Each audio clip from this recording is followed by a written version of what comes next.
on my way to go pick up a trailer. Finally got the truck back from the shop. It was 2 whole weeks I was stuck, and had so much stuff to do when I was at home. Didn't even get done most of the stuff I wanted to do.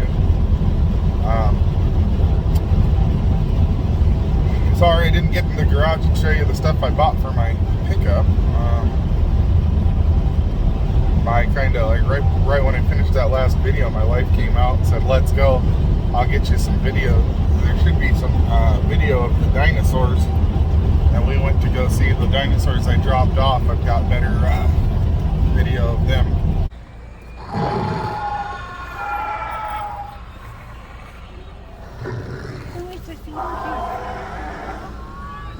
Yeah, they had to move him because I almost ran him over.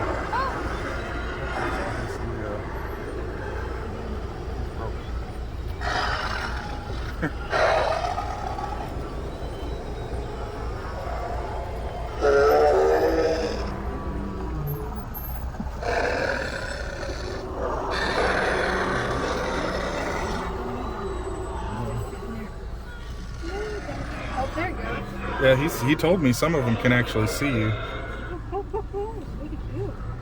When I was dropping them off.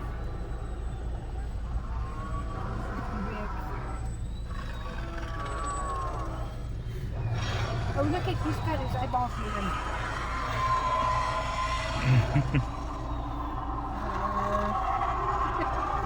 He told me some of them can see you. He said they're pretty elaborate. I guess he bought them. You know, some of them come from Japan, and overseas he's ordered them. Oh, you're a little squeaky. You need to be greased. Are you sure that's not how it's making noise? That's how they thought they made noises. Yeah, that's the Velociraptor, wherever it is, whistling. You see, folks? Blue eyes. Yeah, he sounds kind of like an elk.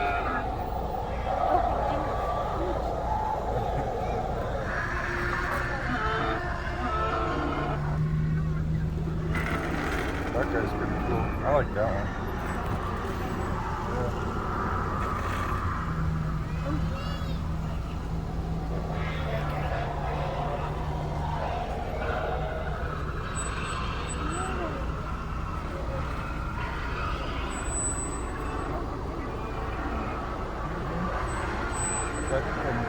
They're dependent on you driving by them.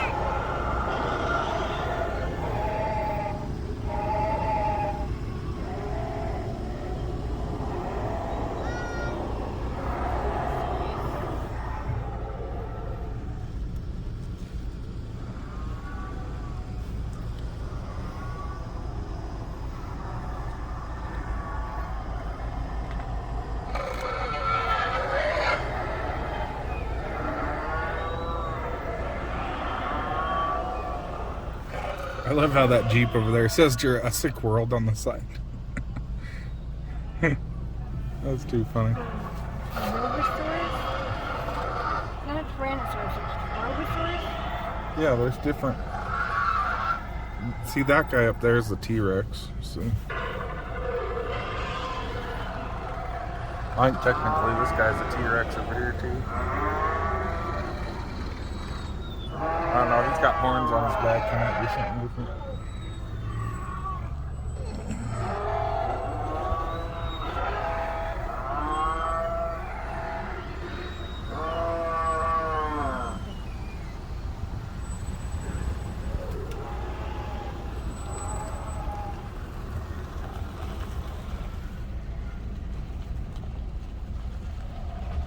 Here's the guy whose neck folds out and he spits at you. I think that's what that guy is. I don't know. Who knows? It's that T-Rex is eating somebody. He has food. Num num num. Eating somebody's baby. Yeah, one big one. It's fine.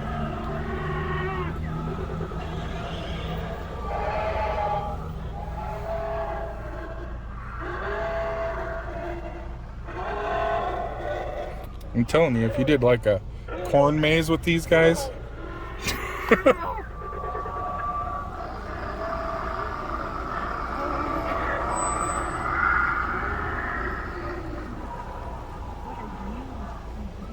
predecessor to a sloth.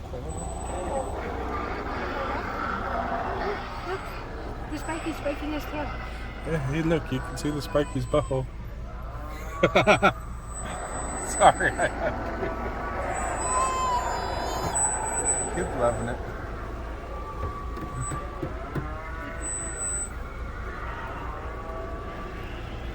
The raptors are killing that one.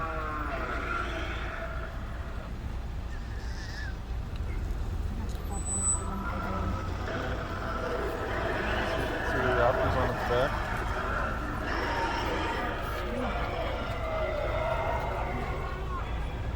This is why I'm glad we didn't when I had my truck come out here.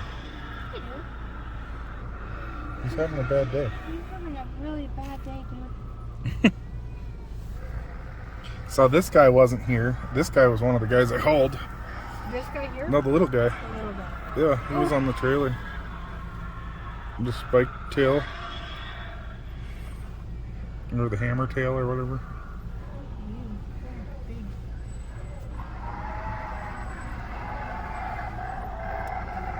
He said there was like 16 dinosaurs in there or some shit when I hauled it.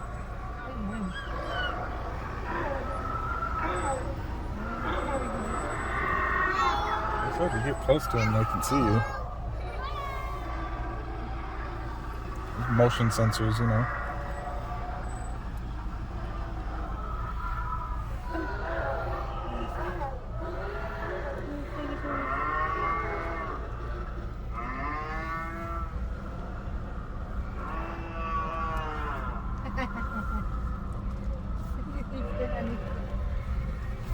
Hey, come on, that's funny. They start playing, see? I drove by, so they're playing.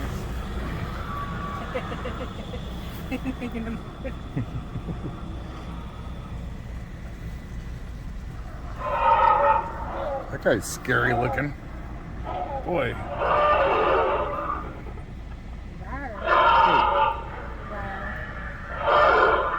Eyes are creepy.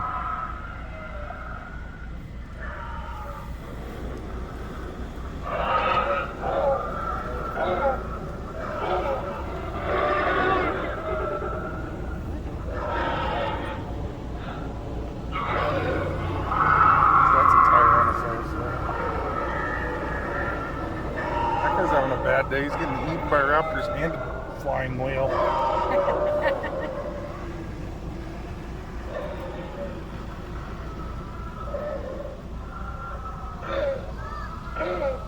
Someone got damaged and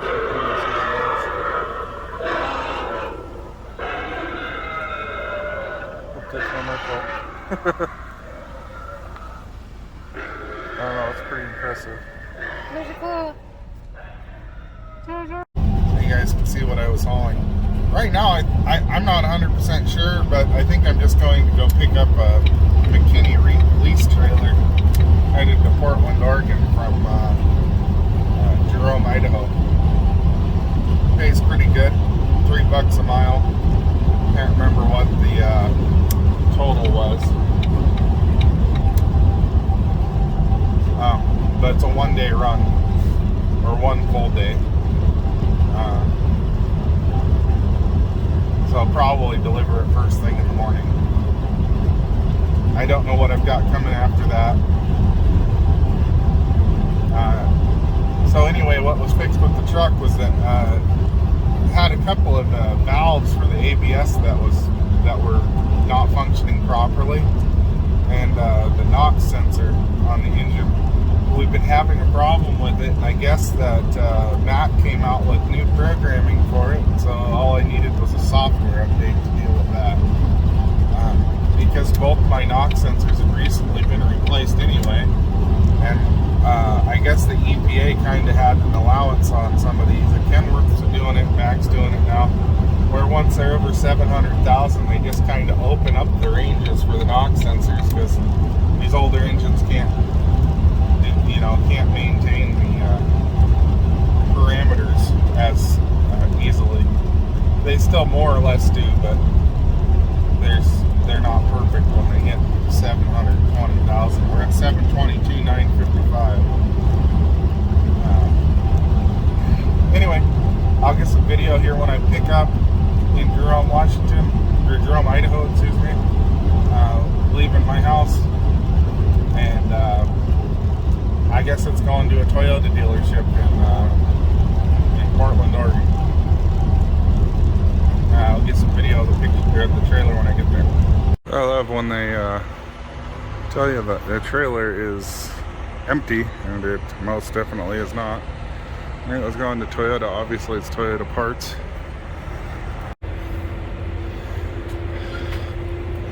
They got the front bumper fixed. No more rattling around. The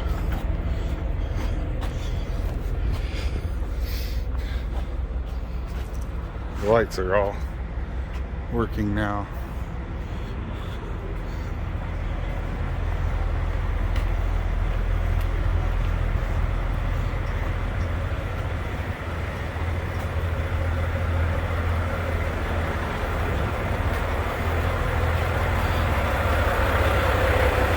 New quarter fenders.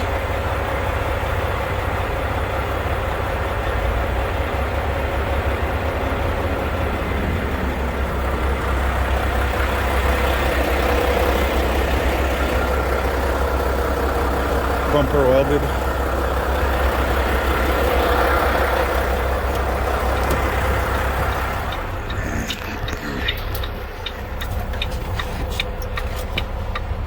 And the best part, no engine lights. Stop driving for 2 weeks. I come back and the fuel price $3.94. $3.95, yeah. So that was only $3.70, I think, when I stopped here. And this is the cheaper fuel station across the street. It's $4.15. I don't know if the camera picks that up. $4.15. It's ridiculous, you know. Let's go, Brandon.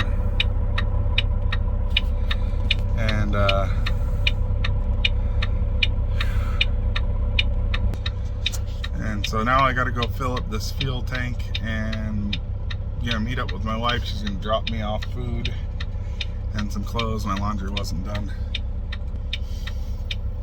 I had my bag all packed and ready to go for Monday. Now it's Friday, and that's I had to burn through a bunch of clothes all week. And so we had to do laundry again right before I left. I didn't know I had to have the truck back till last night. And this morning we kind of did the mad dash to get me out here to pick this up, because the weekends, if you know anything about trucking, the weekends you're just not going to get a load, especially power only. You might, but it's likelihood is you're going to sit. The bad thing about this, I'm going to get 1 day work in, and then I'm going to end up sitting for the weekend, which will suck. Hopefully I can find something through the weekend, or something that picks up on Saturday or Sunday in Portland. Anyway, so that's this trailer picked up. Stop the clicking here. That's this trailer picked up, and I know this one's not super exciting. No dinosaurs or carnival rides, but it's again bread and butter type stuff. Fuel prices hurt, repair bills. By the way, the repair bill was right around $6,000 to fix this thing. It just, every time I bring it into the shop, it costs an arm and a leg. I can't seem to get in and out of the shop cheap for nothing. So when they did the inspection, apparently the pin on my fifth wheel plate was slopped out real bad. And I don't mean the kingpin, I mean like the rocker pin that tilts the fifth wheel forward and back was lopped out. And so it was just cheaper to buy a whole new fifth wheel plate. The fifth wheel plate's brand new on there. They finished the trailer hitch. I actually have a ball hitch back there, so I'll be pulling more variety of trailers. I also had the air line fixed on the back of the truck where I'd broke it off. What else? Oh, my heater controls are now replaced, no longer zip tied to the dash. I have to find what happened to that vent so I can put it back in. But a lot of the goofy stuff has been solved now, and we're one step closer to being at 100%. But now I couldn't pay them the full $6,000. I could only pay them $3,000 for the repairs, so I need to go get to work so that I can pay off that bill and then hopefully make a profit to pay my home bills. That's the joy of trucking without having a nest egg or any kind of security or safety. I can't afford a flat tire right now, literally. You know, and it goes up and down. We'll see if I can pull out this time. And fortunately, I only have 3 more months of truck payment, so that'll help a lot. But the truck payments are $1,800 a month, and like stuff like this, when you're stuck for 2 weeks, I expected to be home a week, but then I was stuck home even longer, a whole extra week, and that just really hurts the pocketbook. A week of unpaid vacation right after a week of planned unpaid vacation, involuntary vacation, I guess is what I call it. And it hurts the pocketbook. That's partially why I got rid of my 2017 F-350, because the payment on it was $1,200 a month, and truck was everything I could ever want. It was the greatest truck, but I just couldn't bring myself to pay for another 7 years at $1,200 a month. And maybe I should have kept it. I don't know. I could have used it for all kinds of things, but it's too much truck for me. I like the simpler trucks, like my 93 Ford F-250. There's just not a lot to it, and we'll get it simplified and get it running and back on the road.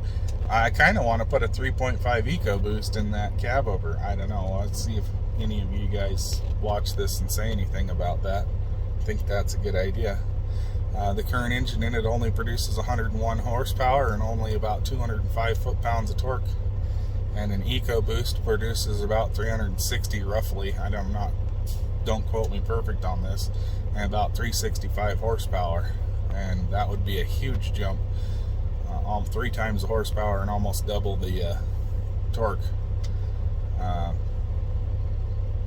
And I'd be able to switch to an automatic. And the main reason I want to switch to an automatic on that truck has nothing to do with whether I like or have a preference to drive manual or automatic. It has to do with the fact that hooking up linkage to a cab over truck, when the linkage is flopped out and wore out that's in there, is a pain. It's a royal pain to get that shifter linked up, and the one that's in it's real sloppy on that transmission. And when I say real sloppy, I mean it's like in gear you can move it back and forth at least 10 inches, and it's really, if you hop in it and it's already in gear, you don't know what gear it's in. You can't tell just by grabbing it. So the transmission that's in it, of course, is bulletproof and would never fail, but again, you can't. And from my understanding, the EcoBoosts share the same transmission in those Ford F-150s as all the bigger trucks do. So I'm sure that it'll be able to handle the weight rating, because the what do you call the F-250 or the F-350 that has that same transmission is rated for 36,000 pounds, and that's pretty close to all the more I'd ever want to pull with that. So hopefully that'll work. I don't know. I just thinking out loud here. maybe I'll do that, maybe I won't. It's only $6,000 for one of those EcoBoosts offline, and it won't take me long to save up for that. Like I said, I just got rid of $1,200 a month payment on that Ford. Get some bills paid down, and then I might buy a motor for that Ford. Right now I just want to get it running good enough, and that's the thing too. So I've put a distributor on that motor, I've put a fuel pump on that motor. It needs a carburetor. The carburetor that's on it's basically a 2100 Autolite, but it's some commercial version of it with a governor built into it, and also the housing or the body of it's a little bit different, so you can't like put a regular air cleaner on it. So if you ever wondered why every time you see it with no air cleaner, it's because it was designed for a big ass oil bath air cleaner, and you just can't find a stud that'll fit that. It's some weird coarse thread, very large, not a standard bolt thread, and so I haven't been able to get an air cleaner on it. And I don't have the original stud, so I can't just like cut it off and weld a standard air cleaner stud on it. So that's got to go. Oh, and the distributor that's in it right now is part of the governor system, so I've been wanting to change that out to a MSD, or even just any kind of distributor that's not that governor distributor. I don't really want to rev that thing too high RPMs, but 3,000, I think it's at 3,800 RPMs. It's a little low. I think that engine can handle 42, 45 easily without hurting the motor. Which, if I could get it up to 42, then I could drive at 75 miles an hour, more comfortably. Anyway, I'll stop rambling and I'll let you guys go. And we'll get more video along the way. I think the next video will probably be dropping this off because it's a one-day run, like I said. So I couldn't video at that delivery. It was pretty simple. Just backed into his dock and dropped the trailer. Continue on. Hopefully in the morning I'll have a more interesting load. Maybe not. Maybe. Who knows? This one was short and sweet, so we'll add it in. I hauled that load from Jerome all the way to Portland. It was a one-day deal. I made $1,700 on it. That was a fairly decent paying load. I can't complain above $3 a mile when I don't have a trailer. Hopefully here soon I'll have a trailer and be able to make some more money. Who knows? Maybe I'll be stuck pulling power only.